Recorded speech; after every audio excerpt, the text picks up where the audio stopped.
Hey guys, comic verse के एक और एपिसोड में आप सभी का स्वागत है। जैसा कि हम कॉमिक बुक्स में देखते आए हैं कि जब भी राइटर्स को अपने यूनिवर्स को एक रीबूट देना होता है तो वो एक बड़े से इवेंट को करवाते हैं और उसके ज़रिए पूरे के पूरे यूनिवर्स को रीबूट कर देते हैं। और मार्वल का सीक्रेट वॉर्स भी ठीक उसी तरह का एक इवेंट था जिसके ख़त्म हो जाने पर मार्वल यूनिवर्स को एक सॉफ्ट रीबूट मिला था। और शायद सीक्रेट वॉर्स मार्वल कॉमिक्स के सबसे अच्छे इवेंट्स में से एक है। और आज से हम मार्वल के सीक्रेट वॉर्स को स्टार्ट करने वाले हैं। सीक्रेट वॉर दरअसल में एक बहुत ही बड़ी कहानी है और इसी वजह से मैं इसे कुछ छोटे छोटे पार्ट्स में कवर करने की कोशिश करूंगा। तो कॉमिक वर्स से मैं हूं मोहित और बिना टाइम वेस्ट किए चलिए शुरू करते हैं। फैंटास्टिक फोर का हेडक्वार्टर्स, जहां पर फ्यूचर फाउंडेशन के मेंबर्स एक लाइफ राफ्ट को क्रिएट कर रहे थे और उनके पीछे एक घड़ी में किसी एक इवेंट के होने में 95 आवर्स रिमेनिंग थे। फ्यूचर फाउंडेशन का ही एक मेंबर जिसका नाम एलेक्स था, वो वेलेरिया रिचर्ड से कहता है कि जिस चीज़ को वो लोग बना रहे थे वो एक लाइफ राफ्ट ही थी ना। और वेलेरिया उससे कहती है कि हाँ वो एक लाइफ राफ्ट ही है। तो एलेक्स उससे कहता है कि पूरी दुनिया खत्म होने वाली थी और वो लोग एक लाइफ राफ्ट बनाकर कायरो की तरह वहां से भाग रहे थे। क्या ब्रिलियंट प्लान था। लेकिन तभी वहां पर मौजूद फ्रैंकलिन रिचर्ड उससे कहता है, ऐसा नहीं है एलेक्स, ऐसा बिल्कुल भी नहीं है। उन लोगों ने अपनी पूरी कोशिश करी, हमारे हीरोज ने इस पूरी दुनिया को बचाने के लिए अपना सब कुछ कुर्बान कर दिया, अपना सब कुछ।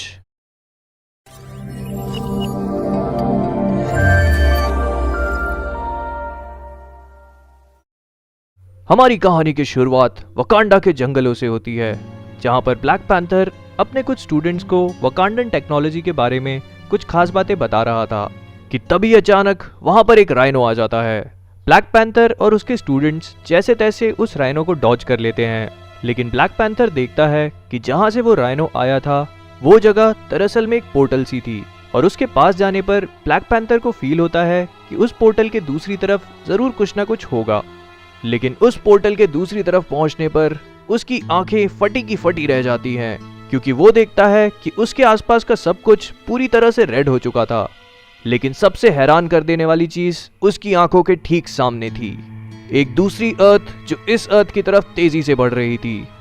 लेकिन इससे पहले कि तचाला कुछ भी समझ पाता, उस दूसरी अर्थ में से कुछ लोग वहां पर आकर उसके सामने खड़े हो जाते हैं और उन्हें लीड करने वाली औरत अपने आप को ब्लैक स्वान बताती है और उससे कहती है कि ये जो कुछ भी तचाला देख रहा था उसे एक इनकर्जन कहते हैं और अगर उन लोगों ने कुछ भी नहीं किया तो ये दोनों अर्थ्स आपस में टकराकर डिस्ट्रॉय हो जाएंगी। और इसी वजह से वो उन दोनों अर्थ्स में से एक अर्थ को डिस्ट्रॉय करने आई थी। लेकिन ब्लैक पैंथर उससे कहता है कि उसके रहते वो कभी भी उस अर्थ को डिस्ट्रॉय नहीं कर सकती थी। और ये बात सुनते ही ब्लैक स्वान के लोग उन पर फायर करने लगते हैं। तचाला जैसे तैसे अपने साथियों को वहां से बचा के निकालता है और वापस आकर वो ब्लैक स्वान और उसके लोगों पर अटैक करने लगता है। वो एक के बाद एक ब्लैक स्वान और उसके साथियों को खत्म करने लगता है। लेकिन इसी लड़ाई में अचानक ही ब्लैक स्वान का वेपन फायर हो जाता है और जिस अर्थ से ब्लैक स्वान आई थी वो अर्थ तचाला की आंखों के सामने पूरी तरह से डिस्ट्रॉय हो जाती है और अचानक ही उसके आसपास का एनवायरनमेंट अपने आप नॉर्मल हो जाता है। लेकिन ये सब कुछ देखने के बाद ब्लैक पैंथर समझ जाता है कि उनकी परेशानी अभी खत्म नहीं हुई थी और इसीलिए वो अपने साथी इल्यूमिनाटीज को वहां पर बुला लेता है। इल्यूमिनाटी दरअसल में सुपर हीरोज का एक ग्रुप था जिसमें Reed Richards, Black Bolt, Captain America, Black Panther, Tony Stark, Doctor Strange और नेमोर थे।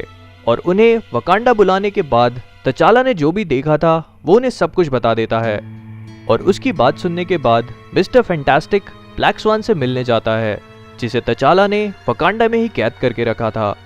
रीड वहां पहुंचने के बाद उससे पूछता है कि आखिरकार ये जो कुछ भी हुआ वो था क्या और ब्लैक स्वान उसे बताती है कि ये सब कुछ दरअसल में एक इनकर्जन था जो कि एक बहुत बड़े प्लान का एक बहुत ही छोटा सा हिस्सा था। वो उसे बताती है कि इस पूरे मल्टीवर्स में कई सारे यूनिवर्सेस हैं और हर एक यूनिवर्स में एक अर्थ है और ये सारी की सारी अर्थ्स एक दूसरे के साथ बैलेंस मेंटेन करके रखती हैं।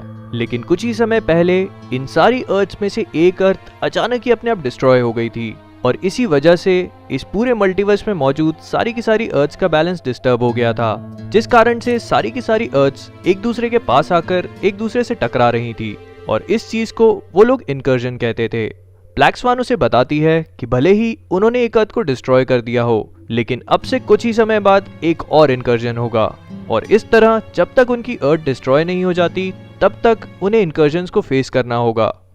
और ये सारी कहानी रीड अपने साथी इल्यूमिनाटीज को सुना देता है, जिसे सुनने के बाद टोनी स्टार्क और डॉक्टर स्ट्रेंज मिलकर इस पूरे फिनोमेना को रोकने के लिए अपने प्लान बनाने लगते हैं।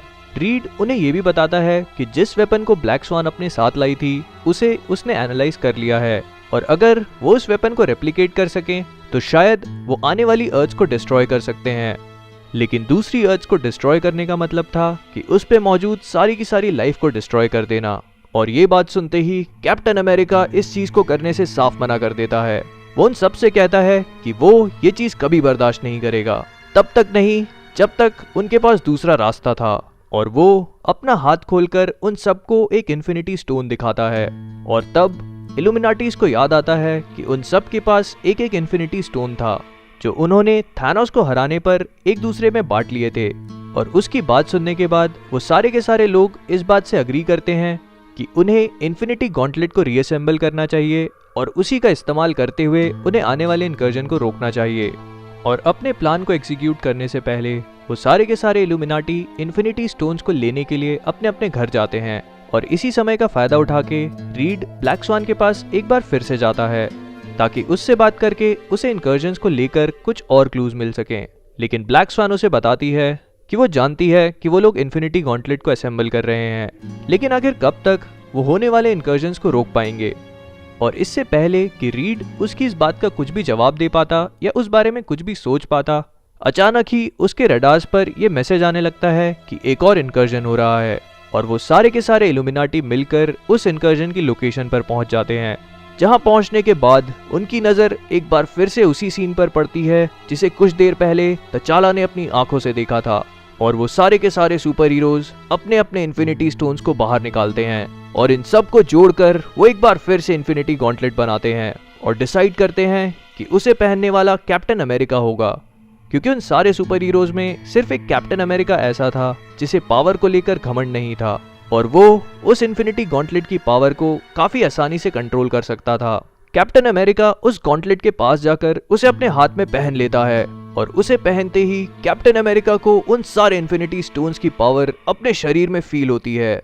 और इससे पहले कि वो इन्फिनिटी गॉन्टलेट कैप्टन अमेरिका पर हावी होने लगे, उसी पावर का यूज करके वो उस दूसरी अर्थ को इस अर्थ से दूर पुश करने लगता है।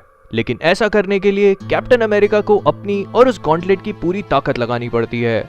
और जैसे ही उसे ये चीज फील होती है कि वो दूसरी अर्थ उस गॉन्टलेट की पावर से पुश हो रही है, तभी अचानक एक जबरदस्त ब्लास्ट होता है, और उस ब्लास्ट में उस इन्फिनिटी गॉन्टलेट के साथ साथ उस पर लगे हुए सारे के सारे इन्फिनिटी स्टोन्स भी डिस्ट्रॉय हो जाते हैं, सिवाय टाइम स्टोन के, जो अचानक ही उस गॉन्टलेट से गायब हो जाता है। और ये देखने के बाद वहां मौजूद सारे सुपर हीरोज काफी बुरी तरह से पैनिक कर जाते हैं, क्योंकि उन्होंने उस गॉन्टलेट का यूज करके उस अर्थ को पुश तो कर दिया था, लेकिन अब उनके पास बाकी के इनकर्जन्स को रोकने के लिए और कुछ भी नहीं था। और उस इनकर्जन को रोकने के बाद वो लोग एक बार फिर से वकांडा लौट आते हैं। रीड एक बार फिर से उस वेपन के बारे में बात करता है, लेकिन कैप्टन अमेरिका एक बार फिर से खड़ा होकर उससे कहने लगता है कि जब तक वो जिंदा है वो कभी भी उन्हें ऐसा कुछ भी नहीं करने देगा, क्योंकि उनका काम लोगों को प्रोटेक्ट करना था, ना कि उन्हें जान से मारना। और इसी वजह से वो उन्हें याद दिलाता है कि उस रूम में मौजूद सारे लोग दरअसल में सुपर हीरोज थे, और अगर उन्होंने किसी भी प्लैनेट या किसी भी इंसान की जान ली तो वो लोग अपने अंदर की ह्यूमैनिटी को हमेशा के लिए लूज कर देंगे। लेकिन तभी अचानक डॉक्टर स्ट्रेंज अपनी चेयर से उठकर कैप्टन अमेरिका पर अटैक कर देता है, और डॉक्टर स्ट्रेंज के स्पेल की वजह से कैप्टन अमेरिका अपनी सारी मेमोरीज को लूज कर देता है, और पिछले कुछ घंटों में जो कुछ भी होता है वो कैप्टन अमेरिका पूरी तरह से भूल जाता है।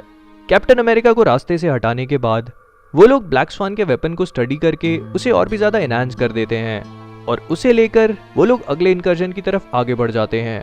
लेकिन वहां पहुंचने के बाद वो लोग देखते हैं कि ये वाला इनकर्जन दरअसल में रेड नहीं बल्कि ब्लू कलर का था, और इसे देखते ही ब्लैक स्वान कहती है कि ये काम दरअसल में मैप मेकर्स का था, जो इस वक्त लैटवेरिया के किंगडम पर अटैक कर रहे थे।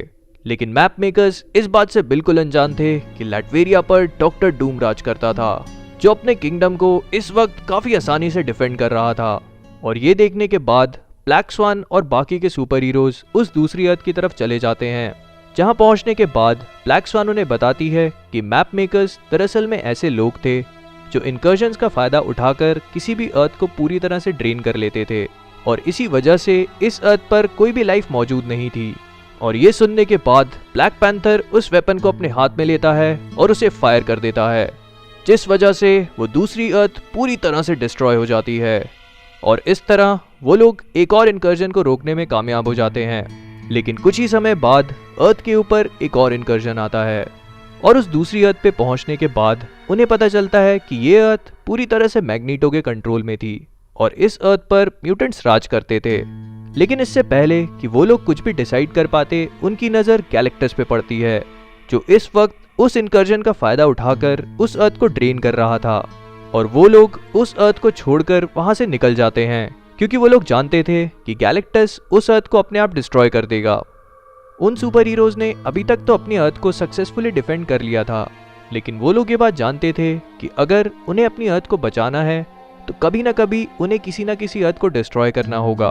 और इसका मतलब ये था कि उन्हें उस पर मौजूद सारी की सारी लाइफ को भी डिस्ट्रॉय करना पड़ता और ये किसी भी सुपर हीरो के लिए एक बहुत ही बड़ा मूव था। लेकिन वो लोग इस बात को बहुत ही अच्छी तरह से जानते थे कि अगर उन्हें अपनी अर्थ को डिफेंड करना है तो उन्हें अपनी ह्यूमैनिटी को छोड़ना होगा। और इसीलिए वो सारे के सारे सुपर हीरोज अपनी तरफ से अपनी पूरी कोशिश करने लगते हैं, जैसे कि डॉक्टर स्ट्रेंज जो और भी ज़्यादा पावर के बदले अपनी पूरी की पूरी सोल बेच देता है। और कुछ ही समय बाद वो लोग एक और इनकर्जन से अपनी अर्थ को डिफेंड करने के लिए दूसरी अर्थ पर जाते हैं, जहां पर पहुंचने के बाद उन्हें ये बात पता चलती है कि उस अर्थ के डिफेंडर्स दरअसल में काफ़ी हद तक जस्टिस लीग के मेंबर्स की तरह थे, जिसमें से एक का नाम सन गॉड था जो पूरी तरह से सुपरमैन की तरह था और दूसरे का नाम तो लिटरली वेन था। वो सारे के सारे सुपर हीरोज आपस में बात करने की कोशिश करते हैं कि अगर वो लोग मिलके काम करें तो शायद इस इनकर्जन से दोनों अर्थ को बचा पाएंगे। लेकिन नैमोर असलियत जानता था, उसे पता था कि ऐसी सिचुएशन में क्या होना ज़रूरी है। और कुछ देर तक सोचने के बाद वो वेन पर अटैक कर देता है और इस तरह उन सारे सुपर हीरोज के बीच में एक बहुत ही भयानक जंग छिड़ जाती है। सन गॉड पूरी तरह से सुपरमैन की कॉपी था और इसी वजह से वो उन सारे के सारे इल्यूमिनाटीज पर काफ़ी बुरी तरह से भारी पड़ रहा था। लेकिन तभी डॉक्टर स्ट्रेंज अपनी न्यू फाउंड पावर्स का यूज़ करता है, जिससे वो एक अजीब से सांप जैसे दिखने वाले डीमन को वहां पर ले आता है, जो उन सारे सुपर हीरोज को पकड़कर उनकी पावर्स को एब्जॉर्ब करने लगता है। और इस तरह वो उस दूसरी अर्थ के डिफेंडर्स को एक ही झटके में ख़त्म कर देता है। लेकिन डॉक्टर स्ट्रेंज की पावर्स उसके खुद के कंट्रोल में नहीं थी और इसी वजह से टोनी स्टार्क उस पर अटैक करके उसे बेहोश कर देता है। और ऐसा करने के बाद वो लोग उस अर्थ को डिस्ट्रॉय करने के लिए अपने वेपन को सेटअप करते हैं और ब्लैक पैंथर उस वेपन के ट्रिगर को अपने हाथों में लेकर उसे डेटोनेट करने का फैसला करता है। लेकिन उस ट्रिगर को डेटोनेट करना इतना आसान नहीं था, क्योंकि ब्लैक पैंथर एक किंग था और एक किंग का काम लोगों को प्रोटेक्ट करना है, ना कि उनकी जान लेना। और ये सोचते ही ब्लैक पैंथर उस ट्रिगर को फेंक देता है, ये कहते हुए कि वो कभी भी ऐसा कुछ नहीं कर सकता। रीड उसके पास आकर उससे कहता है कि वो ब्लैक पैंथर की पोजीशन समझ सकता है, लेकिन तभी अचानक उस ट्रिगर को नैमोर उठा लेता है और वो उनसे कहता है कि अगर वो लोग इस अर्थ को प्रोटेक्ट नहीं कर सकते तो ये काम नैमोर खुद करेगा। और इसी के साथ वो उस वेपन को डेटोनेट कर देता है और वो दूसरी अर्थ और उस पे मौजूद सारी की सारी लाइफ एक ही झटके में वहीं के वहीं ख़त्म हो जाती है। और ये देखने के बाद वो सारे के सारे सुपर हीरोज काफ़ी बुरी तरह से हैरान हो जाते हैं, क्योंकि उन्होंने प्लान तो ज़रूर बनाया था, लेकिन एक ही झटके में इतनी सारी जानों को लेना उनमें से किसी के बस का नहीं था। और इसी वजह से ये सब कुछ देखकर वो बहुत ज़्यादा हैरान हो जाते हैं। ब्लैक पैंथर को ये सब कुछ देखकर बहुत गुस्सा आता है और वो नैमोर को एक ज़बरदस्त पंच भी मारता है। और ये सब कुछ देखने के बाद वो लोग नैमोर को वहाँ से निकाल देते हैं। नैमोर के जाने के बाद वो लोग ये बात समझ जाते हैं कि कुछ ही समय बाद एक और इनकर्जन होगा। और ये देखने के बाद कि उनमें से किसी की भी इतनी हिम्मत नहीं थी कि एक साथ इतनी सारी लाइफ्स को ले पाएं, वो लोग अपने फेट को एक्सेप्ट कर लेते हैं और अपने चाहने वालों के साथ अपने आखिरी मोमेंट स्पेंड करने चले जाते हैं। कुछ लोग अपने अंदर के डीमंस को हरा देते हैं, कुछ लोग एक आखिरी बुक फिनिश करते हैं, कुछ लोग अपने बच्चों के पास चले जाते हैं और कुछ लोग अपने आप को शराब में डुबो देते हैं। लेकिन जिस इनकर्जन का वेट वो लोग काफ़ी समय से कर रहे थे, वो इनकर्जन कभी आता ही नहीं है और तब उन्हें ये चीज़ रियलाइज होती है कि नैमोर ने अगले इनकर्जन को भी रोक दिया था, क्योंकि उसने कबाल नाम का अपना खुद का एक यूनिट बना लिया था, जिसमें उसने थानोस और उसके ब्लैक ऑर्डर के साथ साथ गैलेक्टस के हेरल्ड को भी शामिल किया था। और उन सब का सिर्फ एक ही मिशन था, इस अर्थ को छोड़कर बाकी सारी अर्थ्स को डिस्ट्रॉय करना।